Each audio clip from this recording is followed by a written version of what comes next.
Good evening, ladies and gentlemen.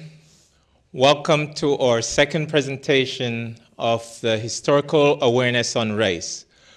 Thank you for coming back. My name is Lloyd Huey, and I will be one of your presenters for these 4 sessions. And along with us also presenting is Carol Clark Flanagan. Carol? Thank you, Lloyd. I echo your welcome back for this second in the 4-part series, and we need always each time to thank our co-sponsors, the Simsbury Public Library and the Spirit Council, and in particular, Lindsay, who is the liaison for the library to the Spirit Council, who's now actually on maternity leave, and Chris Carney is holding the reins while she's gone, so thanks to Chris. And in particular, we always have to mention Cheryl Cook and Nicole Kodak, who are the co-chairs of the Spirit Council. Thank you, you guys. Without you guys dotting all the I's and crossing all the T's, this would not have come to fruition. And most especially, we are very excited about our new partners, SCTV. Thank you so much for your efforts. Yes, everyone's clapping here. And for all the volunteer effort that I know is behind that. In particular, we would like to mention Patrick Fallon, the assistant manager of the station. He, with his incredible calm and expertise, has navigated the landscape of a bunch of, what would we call them, challenging tech issues to make sure that this comes about. So thank you, everybody who's involved.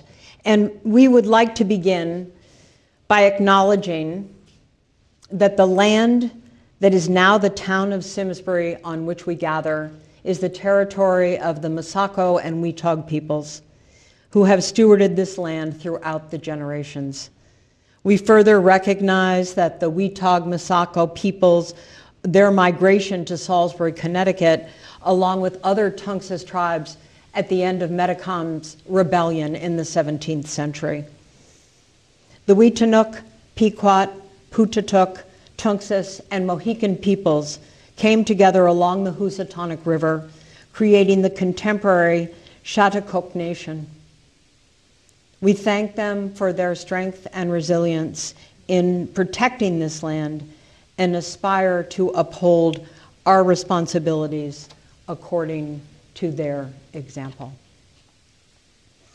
Last time, at the close of our first session of the Historical Awareness of Race, we mentioned that famous historian Howard Zinn had said that when we look at history as being events that have happened, they seem inevitable.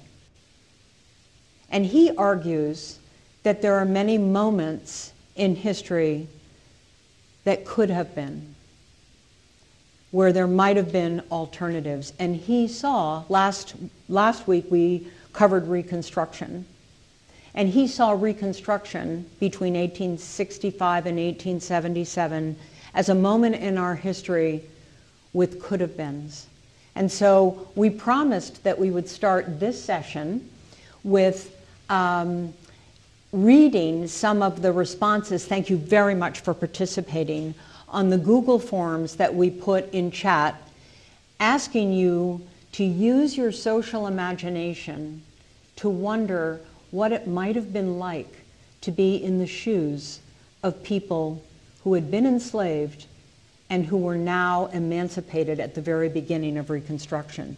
And so we asked this question, or we said, imagine you are a newly freed, enslaved person in 1865. How would you feel? It's really complicated. There's no right or wrong answer, but we asked people to use first person, to say, I would feel this way, and my family. And we were really very encouraged at the responses that we got. They demonstrated our ability to excite the social imagination. And using your social imagination helps create curiosity about the past and instills an empathy and respect for the voices of the past. And so I'm going to actually read a few of the answers that we got, which I promised I would do. I am unsure of what freedom will really mean.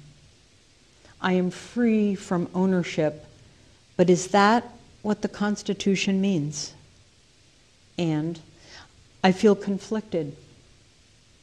Life as I know it, though not great, has changed. Yet, I am worried about my future. And I do not know how my family and I will live in a place where we were just recently slaves. Where will I go? How will I survive this new life? And I hope that I can start a new life for my future and for the future of my children. I hope to find a way to make money on my own so that we can have a life that is not dependent on others. Another highlighted the feeling of self-determination, but also the feeling of being alone. And most importantly, quote, wanting my children to be better off than me. That sounds like what I want in my life. So one of the things that this does is to have people realize, yes, the time was different, but we as human beings are not so different in our desires. We got one response that used the form to complain about the tone and content of the Historical Awareness of Race series. And we would like to acknowledge that as well. We welcome diverse opinions, and we sincerely hope that this series will provoke a conversation and not be a one-way lecture about what all people should think. The person called for a more positive tone and the need to look forward, not to dredge up the past. Many believe, I among them, that in order to move forward, we have to understand the past. There are many chapters, some bright and some dark, in our nation's history. An awareness of the imprint of the past on the present is not solely about race, but that is the focus of this series. Here's one of many pride points in our history. I mean, you think that we're not concerned about positive things? Yes, of course we are. If you listen to Lloyd's stirring words at the end of the first session, you will hear that positive feeling.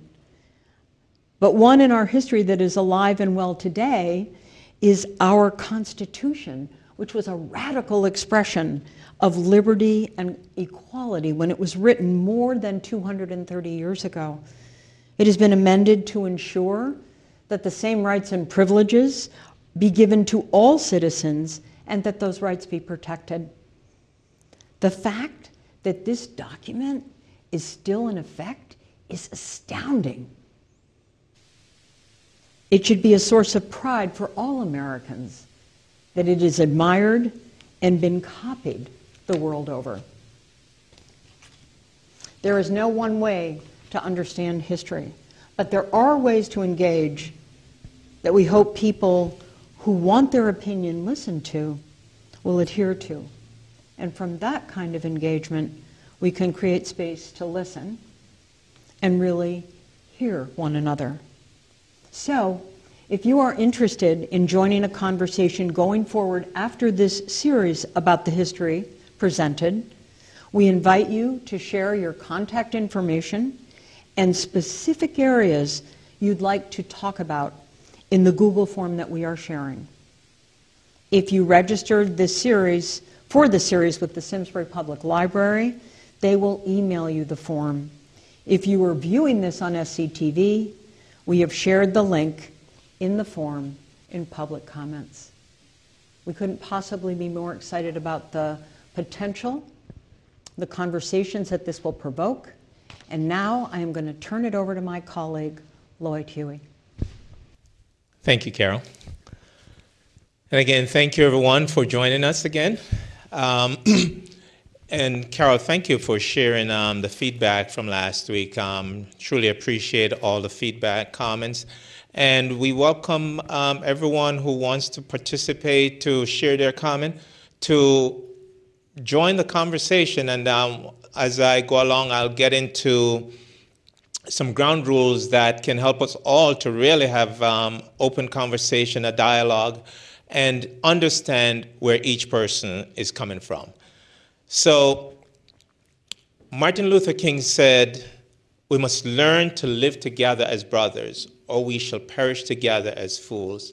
And as I said last week, oftentimes we do things that seem to create more chaos in our world. Especially when it comes to race, we do things that seem as if we want to perish together.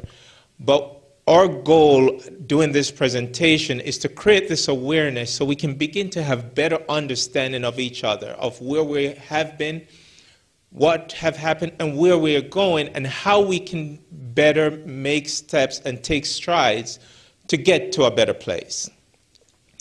So last week, Carol spoke, presented Reconstruction. She did a great job.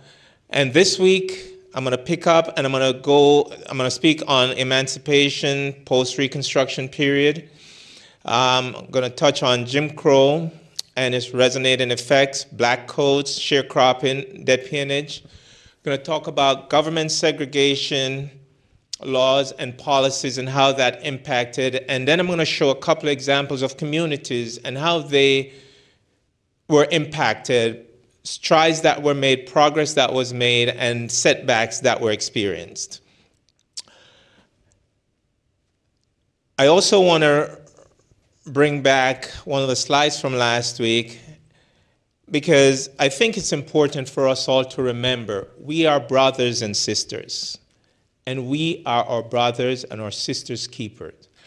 And the goal, the aim, the desire of this presentation is to find a way, because there are times, for those of us who have siblings, there are times when we don't always get along, and we have to find a way to get things moving again.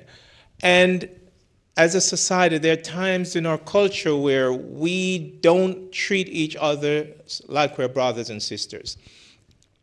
So if we remember this and remember that we are a family and we need to look out for each other, otherwise we will end up also losing. If we remember this, it will help us along that path. And it says, first, they came for the communist. And I did not speak out because I was not a communist.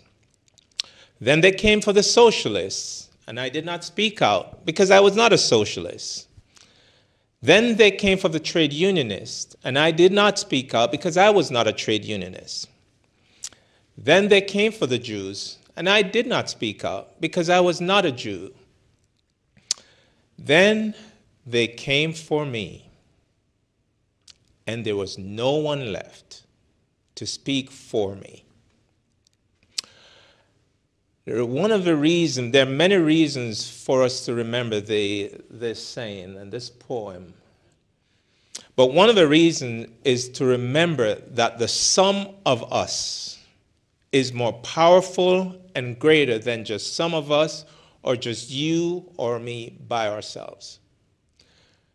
If at any point before the end, everyone got together and said, okay, this stops here, it would have made a big difference. And so we have to evaluate our perspective, what we've done, how we're looking at things, why we're looking at it that way, and is there another way to look at things? You know, it was Wayne Dyer who said, if you change the way you look at things, the things you look at change. And there are people who could look at this as we're dredging up the past. Or we could see it as an honest reflection of where we've been and where we want to go. We could look at this series as divisive, or we could use it as a way to learn and begin the healing process. When we look back at other parts of our history, we see different things. And I'll be honest, I don't always like talking about some of our history. It's painful for everyone. A most recent one for all of us was September 11, 2001. Don't like talking about it. It's a painful experience for many people. But we talk about it, we remember it, and we say never again, because we don't want that to ever happen again. And that's one of the reasons why we want to create this awareness, so that we can make sure that things like this never happens again.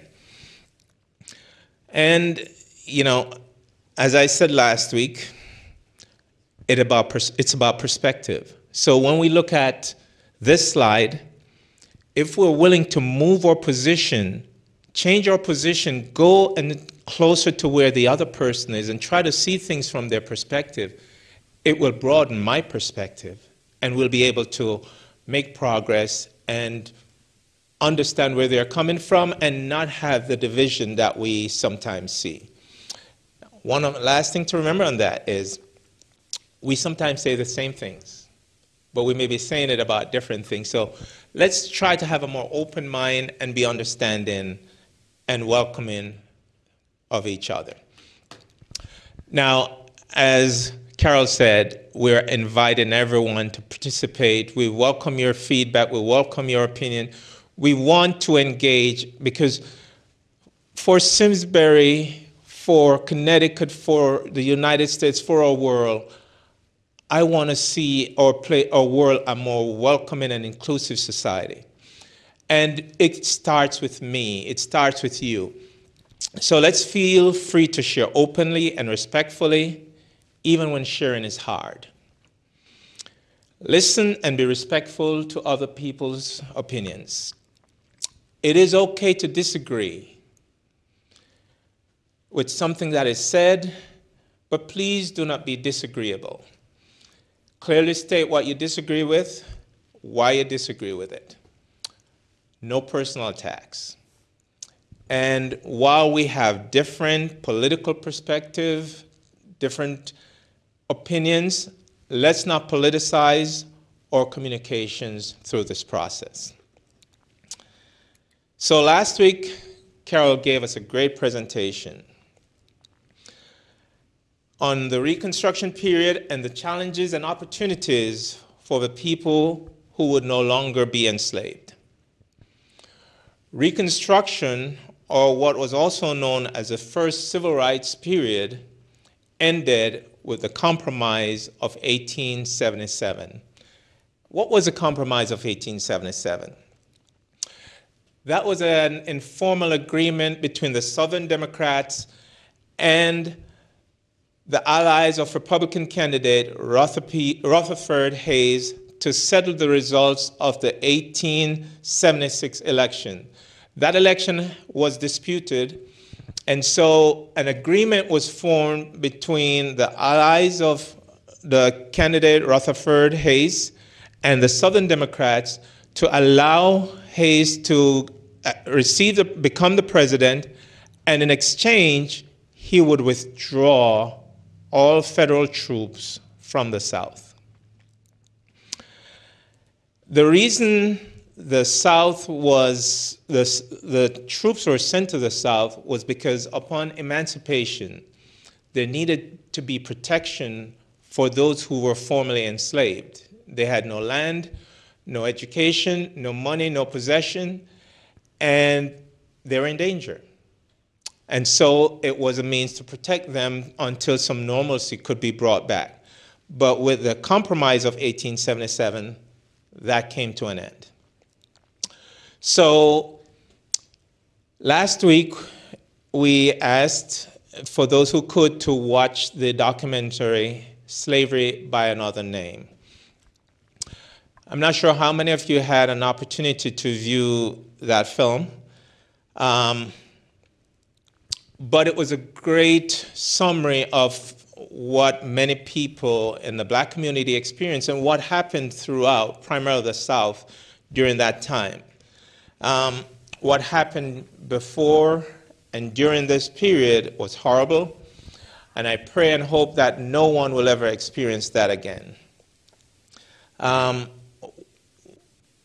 what I would ask also is that after you've watched that, just reflect on what your feelings were, what were your thoughts, what were your observations after watching Slavery by Another Name.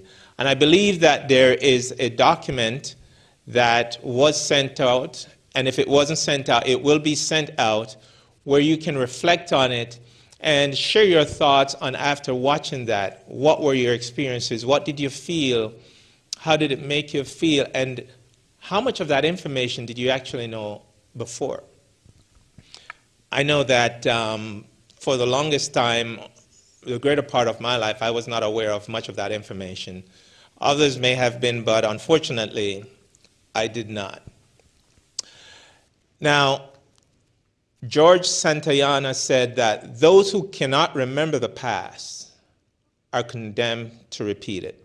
And I want to encourage everyone to keep in mind that this awareness is to help us all to not just remember, but to learn and to know the past. As Americans, we consider ourselves to be moral people and of strong ethical value. And I believe that if we know the past, know what has happened, because if we have strong ethical and moral values, those things will never happen again. You know, when we talk about history, and we talk about the month of February, and I was thinking about it this past week, and as I was reflecting on the Black History Month, I asked myself, Black History Month, why do we say Black History Month? And because through the years as I've heard it, I had this image of Black history being a history that is separate and apart from the history of the United States of America. I don't know how many of you get that message or that impression when you hear it, but what I want you to think of and remember is that what we're talking about are the experiences of Black Americans in the United States of America. So we're talking about American history. It's a part of American history that we don't talk a lot about because it's painful and it's embarrassing for everyone. But it's something that if we talk about and we get to know, we'll be able to make progress and it won't be as difficult for us. So the 13th Amendment said, neither slavery nor involuntary servitude, except as a punishment for crime, whereof the party shall have been duly convicted, shall exist within the United States or any place subject to their jurisdiction. So as you see, the 13th Amendment was to officially end slavery. And Black people would no longer be enslaved except as a punishment for crime. Unfortunately, around 1865 onward, Southern legislators began to pass a series of laws requiring the separation of the races and also criminalizing Black lives. So with the 13th Amendment, there was hope and great expectation. Black people were technically free, but the plantation owners still needed labor to work their farms. As I said, in November 1865, Andrew Johnson had set up a government in Mississippi that later began passing a set of oppressive laws that applied only to Blacks. Other southern states soon began passing their own similar set of oppressive laws, and these were known as Black codes. Jim Crow, and also known as Jim Crow laws, and these were practiced for about 100 years, starting in 1865, and what it did, it marginalized Black lives. This was done by denying them the rights to self-determination, to vote, to hold jobs of their choosing. They were denied the right to an education, the right to justice through law. They were denied full access to the government and other opportunities. Those who attempted to defy Jim Crow, they were often arrested, they faced fines, jail sentences, violence, and even death. So, how did we get to Jim Crow laws, and what did that do? Jim Crow laws came about as laws were passed and created broad vagrancy laws for the criminalization of black life. So as the Civil War came to an end, everyone assumed that now the 13th Amendment has been passed, slavery has ended. It really didn't end. It took on a sinister turn for the worse through Jim Crow laws, and chain gangs for profit. This resulted in the imprisonment of millions of black Americans. Cheap labor was essential to a burgeoning economy in the South. And so by having broad vagrancy laws, especially when it came time for the farming season, that was a time when the troops were out and people were being arrested for simple things as hanging out outside of a store. If you did not have a job, if you had not signed a contract for the next year with one of the white landowners, you would be arrested and imprisoned, and unfortunately, you would be working for free, losing your freedom. The other thing that black coats did, they circumvented the Civil Rights Act of 1866. So it created restrictions including prohibition from voting, bearing arms, gathering in groups for worship, and learning to read and write. You were prohibited from exercising free speech to testify against a white person in court. The post-Civil War, with the post-Civil War process period, there was a creation of widespread schools for freedmen. Unfortunately, because there were different groups, white supremacists, activists, domestic terrorists, they would begin a process of lynching, and they would often burn and destroy these schools. So here we have a situation where people were now emancipated, no education, schools were being set up, and then there was a hindrance, people destroying the school, preventing them from having that opportunity to learn. So we ended up where sharecropping became a means for people to earn an income. What was sharecropping? It was basically a process where the plantation owner allowed the black farmer to work his farm, and at the end of that season, a portion of that crop, that harvest, would go to the landowner. So dead peonage came in the form of sharecropping. People had no dollars, no land, no education, no power, no position. The good intentions of a federal government and the amendments that were passed were derailed by other Southerners and other politicians, and what ended up happening is that the 13th Amendment that was passed, when they pulled the troops out of the South, it was no longer enforced. And so what you have happening is that when a law is passed and there's no enforcement of that law, it's like having no law at all. And that was the experience of many blacks in the South. So they planted the crops. The cost for them for planting these crops varied. The landowners would determine what the price of the seeds were, the price of the fertilizer.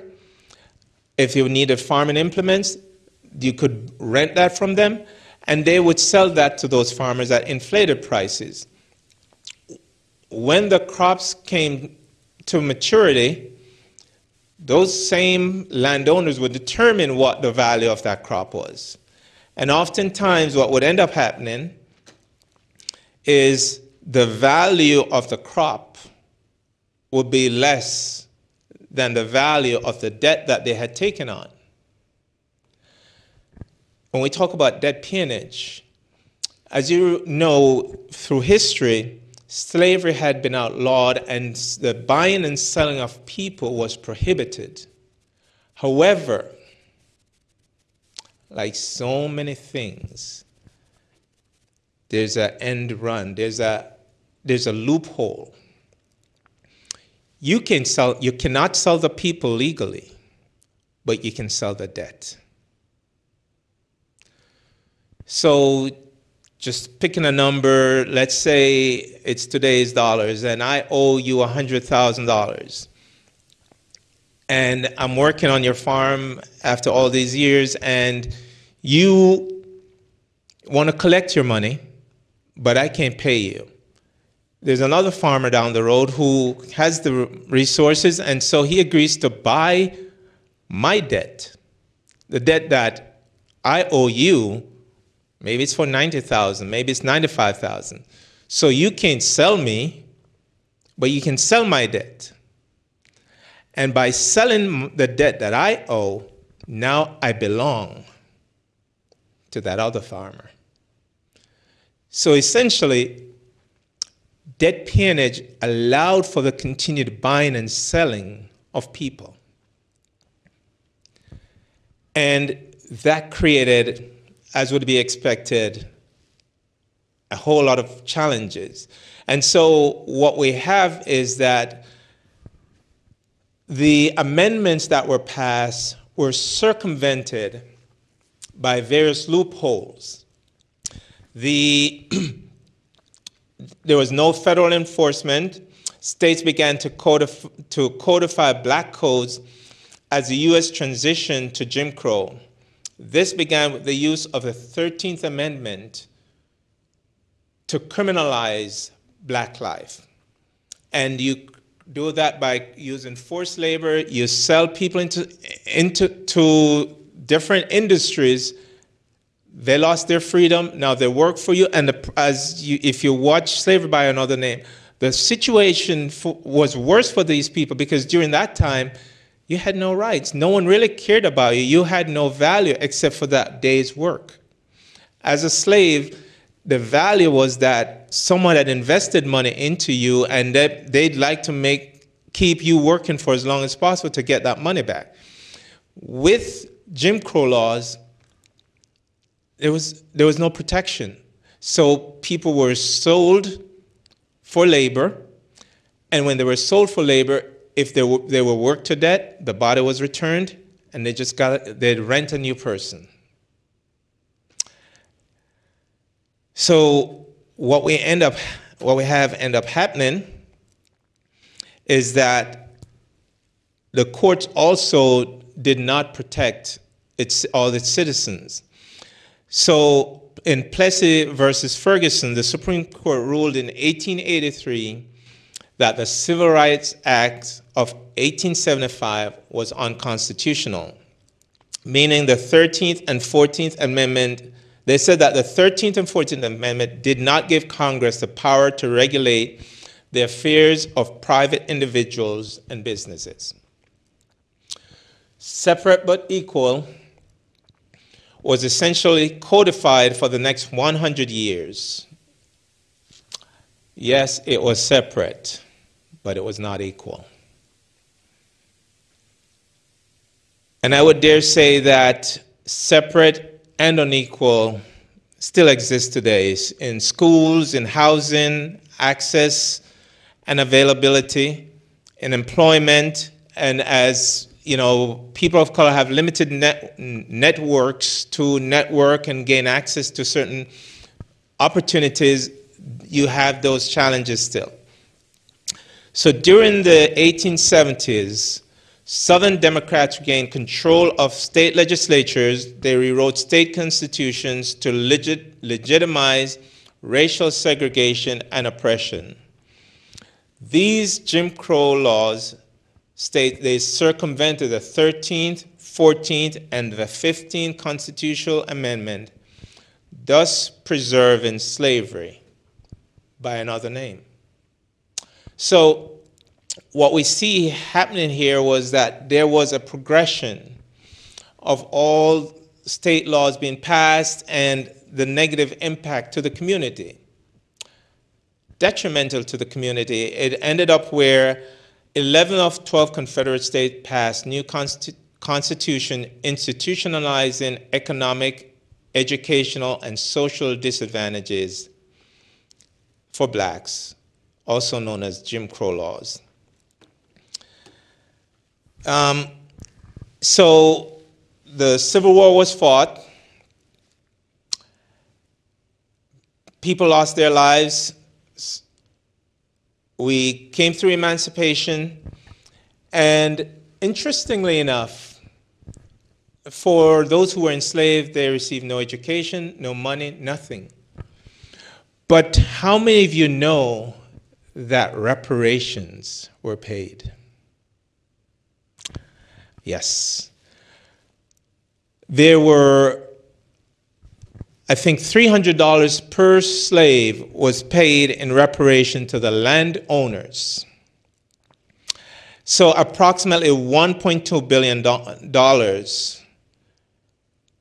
were paid to the landowners. Blacks were now full human, so they counted in the census of the South, but they couldn't vote, so they could have no impact on the legislatures and what was going on. So within 10 years of the end of slavery and of the Civil War, Union troops had been withdrawn, Jim Crow laws put in place, African Americans were completely disenfranchised, with many being caught up in involuntary labor.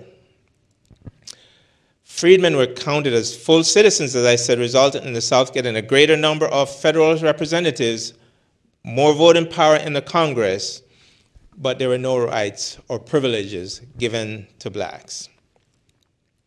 So with Jim Crow, as you all are aware, we had the disenfranchisement in voting, and if you couldn't vote, you couldn't run for office or serve in a jury. They mandated and expanded separate but equal to public facilities.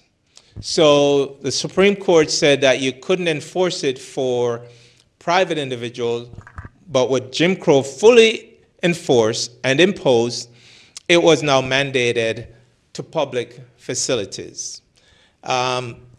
So how did blacks get disenfranchised in the voting process? Poll taxes, literary tests, and residency requirements. I believe in some states, southern states, if you did not live, if your address changed and there was no address for 90 days, you lost your right to vote. So if you couldn't vote, you couldn't run for office. Life as we knew it was difficult. The convict leasing system, which was also involuntary servitude, became popular. White militias, the KKK became popular. They devastated black families, and as I said, no federal protection. So these broad vagrancy laws and associated laws, which allowed local authorities to arrest freed people for minor infractions and commit them to involuntary labor. So despite all these challenges, Black Americans persisted and made phenomenal progress. And in some cases, did extremely well. The challenges they faced did not go away. And many, as I'll get to in a moment, they faced a high price for achieving. Many of you maybe, or some of you, if not all of you, are familiar with Tulsa, Oklahoma, also known as Black Wall Street. It so happened that last year, 2021, was the 100th anniversary of the burning of Tulsa, Oklahoma. And for many people, I remember the first time I saw that, I had a hard time believing that that actually happened. And the reason is, and I'm going to show a few of these slides or these videos, and only a portion of some, but I'm going to show it so that we'll have an opportunity to see what happened, and we'll send out the links so that you can have a chance to watch it in more details. So I'm going to start with this one, Tulsa, Oklahoma. So show a couple minutes of this introduction. I will not show the This is the entire history of Tulsa right here. Greenwood, murder, arson, looting. One thing I find interesting, right above that, reconciliation and shaking hands, and everything's okay now. That's not the case. In America, you can sometimes convince yourself that the nation's legacy of trauma and racial violence is some far-off memory, a grainy black and white past long forgotten. But in Tulsa, Oklahoma, that distance between the past and present begins to shrink. 100 years ago, this community experienced a race massacre. 18 hours of sheer destruction. 18 hours of men fleeing for their lives. But for Black Tulsans, the story didn't end with the massacre. It continued for 100 years, a trauma felt by each generation in its own way, through segregation, through urban renewal, through gentrification. This story is about the people of Greenwood, what was taken from them, and their fight to be made whole. I imagine where we would be had it not happened, had not our families been destroyed. Because the American story can't be contained in a snapshot. It's an epic poem, oral history passed from one generation to the next. You didn't read it in a book. You didn't see it in a movie. You witnessed it yourself in reality. History can make your heart bleed.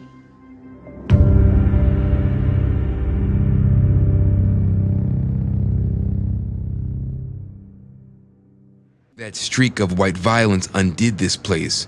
The Booker T. Washington coined the Greenwood neighborhood Black Wall Street, a nod to its thriving Black business community, and the name stuck.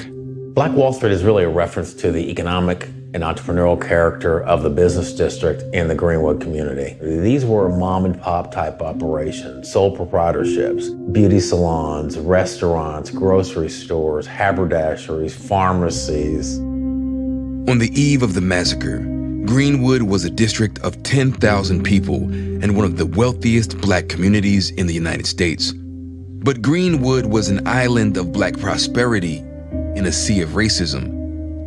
Situated in the heart of a strictly segregated city, in a segregated state, in a segregated country, and 100 years ago, for 18 hours over the course of one weekend, Greenwood became a tinderbox, lit up by the rage of a white ruling class. Telephone poles were burned and falling, and my poor sister, who was 2 years younger than I am, can't has the world on fire, so I don't think so, but we in deep trouble.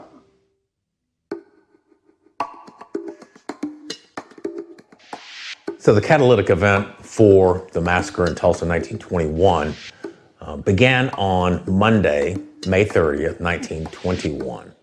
Dick Rowland, 19 years old and Black, crossed paths in an elevator with a 17-year-old white girl named Sarah Page.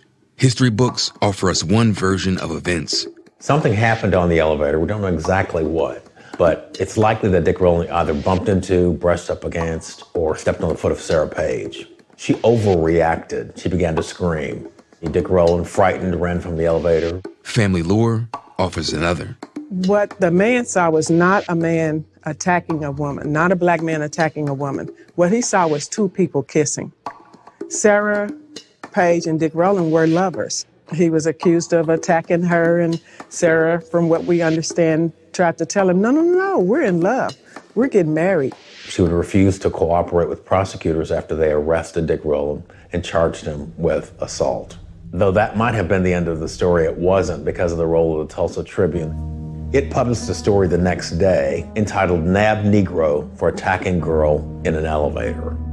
What happened next should have been shocking, but it's not. A group of white men amassed on the lawn of the courthouse, numbering ultimately in the thousands. A number of black men, several dozen, some of them World War I veterans, marched down to the courthouse, vowing to protect Dick Rowland from what they thought might be a certain death by lynching. They had an old pistol around the house. They had people put one in his pocket. He heard that they were trying to lynch a black boy down there at the courthouse. A white man tried to take a black man's gun, and in the words of a number of survivors of the massacre, all hell broke loose after that. In less than 24 hours, that... So that's all I'm going to give you on that one. We will send the link out and encourage you to watch the entire video. One of the reasons I showed that is we talked about all the challenges and all the obstacles that was faced by Black Americans during this period. But this is to show that despite all those challenges, there was still resilience. There was still progress. There was still growth. They were able to persist through those challenges and get to a point where they were actually making great strides and experiencing great success. But with great success comes adversity. That community paid a high price for the success that they experienced. And, you know, a lot of times I hear people say, and we hear people say, why can't Black people do better? Why can't they succeed? Why can't they do this? And they have. Some have. But there are those who face obstacles and challenges. And one of the things we have to look at and ask ourselves, what happened? Why is that the case? You know, there are some, I want to go back and I look at a couple things that happened, and I'm looking for a slide that I'm not sure where it went. But I wanted to show some correlation between what happened and where we are today. And a couple of things, and I'll have to try to go from memory for that now, is when we think about criminal justice and law enforcement during this period, looking back, it was a terrible time for Black Americans. You had no rights. You could be arrested and thrown in prison, and there is no criminal justice system that is going to look out for you.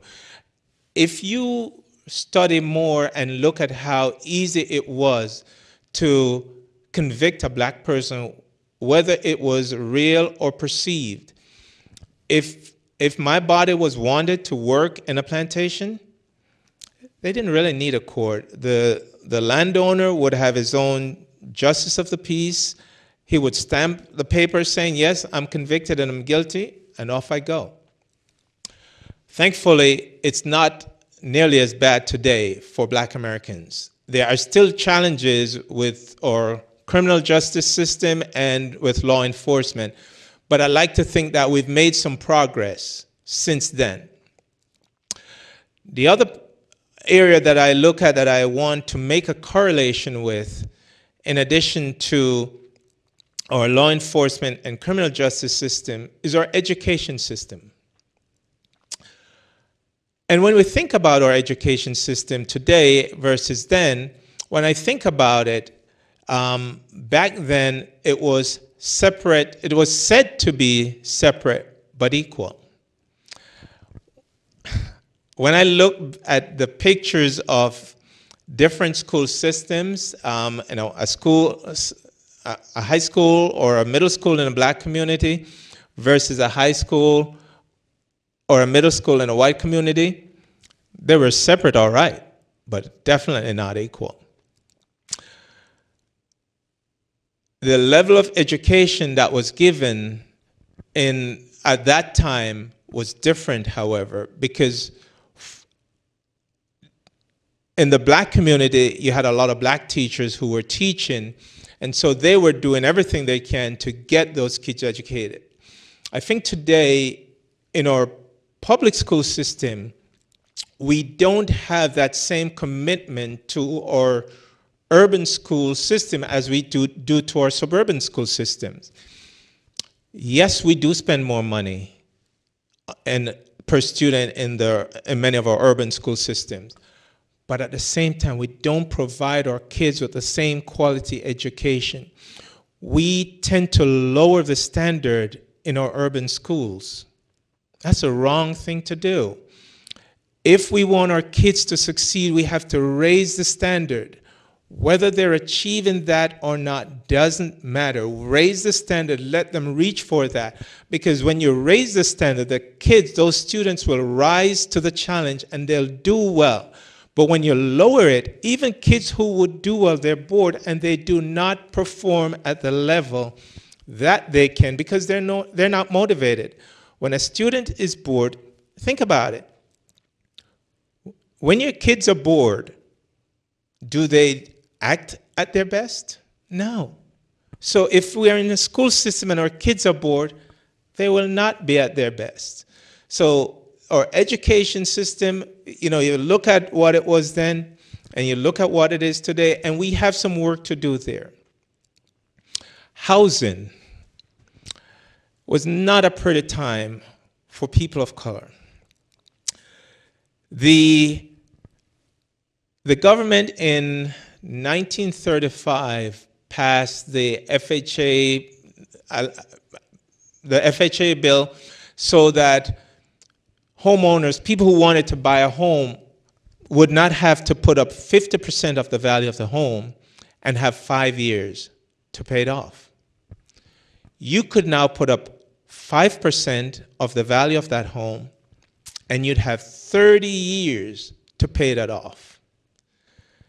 Also, when our veterans came back, they also had access to the VA loans, which allowed them to buy homes and get the good rates and the longer term. The problem with that is blacks were excluded from those two benefits. So what did that mean for the black community? If you wanted to buy a home as a black person back then, you had to come up with 50%, or you would have to go and do what is considered a buy-to-own, where you would pay the price of a mortgage for 10 or 20 years, and if you missed one payment, that owner would cancel all those payments you've made, and you would have nothing. So you would have, if it's 19 years and 10 months, and you happen to miss one payment, all of that investment is gone, and you had no protection from the federal or state government. So that had an impact, and a long-lasting impact, because, you know, if I go back to education, a lot of times we said that, well, the schools in the urban area are the way they are because it requires local tax dollars to pay for schools. However, if you think about it, if the black families were allowed to buy homes in the communities where they wanted, the value of those homes would have increased over time. They could have taken that increase in value, could have sent their kids to private school or move into a better community where their kids would be able to get a better education and not be stuck in a low-performing, non-performing urban school center. So there are many ripple effects from the things that were done and its negative impact on the community. So jobs, another way that has impacted the Black community. The media. You know, if you look back at the media and what the messages that were portrayed by the media of Black people during that time, it was all negative. And while it has improved some, I hate to say that there are times when I turn on my computer and I'm looking at the news and I see pictures of people who look like me as the face of criminals. We have not made a lot of progress in those areas. I don't want to just harp on what is wrong because we have made some progress.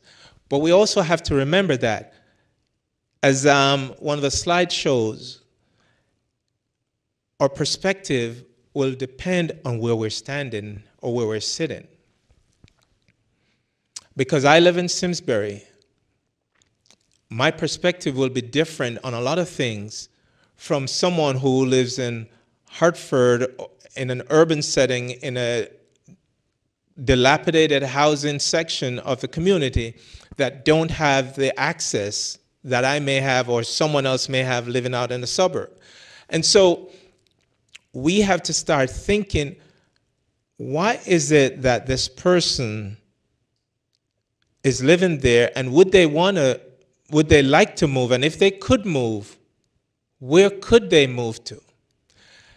And if we care about our communities, not just my little bubble, but our entire larger community, then we'll start looking at things and ask ourselves, well, let's take housing. It doesn't mean that necessarily someone will move from Hartford to here for housing, but when we look at housing in our community, what are we doing? Why are we so oftentimes opposed to creating more housing opportunities for people who can't afford to buy their own home? Low-income housing, it doesn't mean that it's going to be run down or anything, but we can make better choices. So, you know, when you think back at what happened 100 years ago, 150 years ago, 140 years ago, and we look at what's happening today, we need to stop and ask ourselves, how much progress have we made? Where are we going? And how are we going to move forward to make sure that we make the changes that will make things, that will allow things to move smoothly and allow us all to make progress? So I want to touch on another video. Many people were moving here from the Carolinas, Georgia. How did blacks start earning a living in an area that was controlled by white families that settled here first? They were working for white employers when it came to agriculture specifically. They just saved, and when they had the opportunity, they started buying property. And you're looking at black families who were working in the Carolinas, picking cotton. As I was told once by my grandmother, you can make more money picking citrus than you could picking cotton, wherein with cotton, you would probably make 40 cents on 100 pounds. So that's a lot of cotton for 40 cents, so that you could pick oranges by the box, sometime 75 cents a box, 50 cents a box. Moses Norman and Valentine Hightower, they came from South Carolina looking basically for better work. Alan Frank's family, the McNeelys, you had the Browns, and then also Jack and Annie Hameter family. Those are the earliest families that we can tell. And who was July Perry? July Perry was a very powerful black man. July Perry lived here and was a businessman, a prosperous individual who would contract laborers to come into West Orange County to harvest the citrus grove. Mose Norman was a friend and neighbor of July Perry's, who was also a labor broker. Mose Norman was a little bit more ostentatious about his wealth. He drove a very nice car. He made no apologies about being successful. In 1920, there was a thriving African American community, almost half of the city of Ocoee, based on the census. What's happening in Florida months leading up to that election day back in 1920? Leading up to that time, black people were becoming equally or more successful than the whites. But I would say there's 3 factors that are really starting to add to this pot. It's like a big boiling cauldron. And what those are start with World War I. Of course, World War I, a lot of young black men go to World War I. And part of the belief was that if we go and we fight for this country, we're proving we're invested. We are here, we're fighting like everybody else. If we come home, maybe there will be better equality. You had the Republicans courting the black vote. Black women during this time, they're the organizers.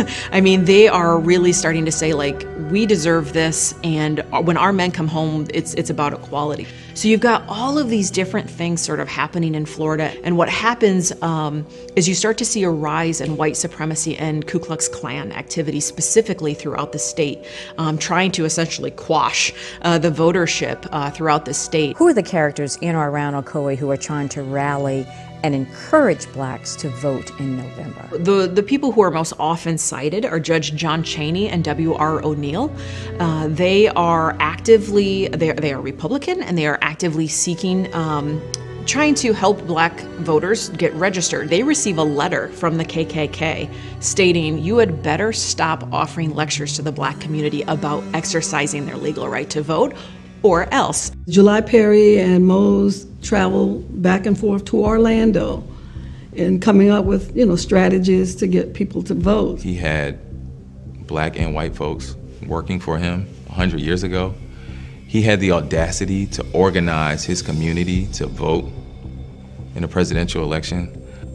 It could change the dynamics of politics, and many blacks would be loyal to the Republican Party because of Abraham Lincoln freeing the slaves. Take us back to that day, November 2nd, 1920, and just tell us how that day started. Oh, excitement, especially for those who had paid their poll taxes. This is the big day. We're going to finally be able to vote. They had a system set up where there would be a screen in downtown Orlando. That screen was used to update people about the election results. In the case of the massacre, it was also used as a call to arms to bring white able-bodied men in order to assist with what they called the riot. We know that just days before there had been a large Ku Klux Klan march through Orlando. 200 to 500 people is the estimate, and the sentiment, of course, was you had better not try to vote if you are black and living in this area. So initially when Mose Norman goes to vote, there's some dispute about whether he initially brought a gun or brought one later. But he is refused. At that point, he goes to see Judge Chaney, who had assisted him and others in registering to vote. Judge Chaney was like a savior. He was a man of great standards and stature. I don't think he's been acknowledged enough for his role, his sacrifices. And he says to Mose Norman, you go back over to there, and you all gonna vote. You're gonna vote today. You're gonna vote. You paid your poll tax. What are they talking about? Go back. He gets into a fight or scuffle, and I think he's struck upside the head. So he's heading out of Dodge now. He goes by and says to July, hey man, I'm out of here, I'm gone. And then later on, a posse, and then later a larger mob went there. The posse included Clyde Pounds, Sam Salisbury, and at some point, Frank Gordon. Clyde Pounds is someone who a lot of sources say deputized the posse. Former Mayor Lester Dabb's thesis said it was not Clyde Pounds, but instead Frank Gordon who led the posse. It transformed what would have otherwise been a rogue group of angry people into really a government actor. Locally and in Ocoee, in Orange County, a lot of the local politicians and the law enforcement were members of the KKK. And what? Okay, so I'm going to stop this here because we will send out the link, and I want you to watch it on the link. So you can watch the full presentation. So just to get to wrap this up, you know, one of the things I want us to see is just to remember that there was a lot of challenges that was faced by Black America since emancipation. But there was a lot of strength. There was a lot of resilience. There was a lot of perseverance. There was a lot that was done to stop, but it did not stop them. There was a lot that was suffered through this process. And today, in our world today, as I said earlier, we are our brother's keeper. And so I ask and I encourage every one of us, as we go through life, think about what can I do to make sure that the opportunities that have been there for me and the opportunities that I've had is available to others. Because as that poem said, I might not be in that group, and if I don't say anything, it's going to come to me eventually, and there will be no one to speak for me. So I want to thank you for listening and being a part of this. At this time, Carol will be coming back to tell us about what to expect next week. Yes. Oh, that you can't hear me. I don't know why. I've got all this fancy little microphone here, but so I don't know how far I should back up. But next week, we're very excited. We're going to be talking about Indigenous people history, another area in history that you don't often hear about when you're in school. And so we're going to give that a human face and then also look at it being a history of broken promises, broken treaties, and even genocide. And then we're going to be looking at Hispanic history and also Asian American history. So stay tuned for that next week. We're very excited to come back for the third time. Please tell your friends about this and come and join us and fill out the Google form for tonight. And please do sign up to be part of a really important conversation that would be, we hope, prompted by this Education in Historical Awareness series. Thank you very, very much, and good night.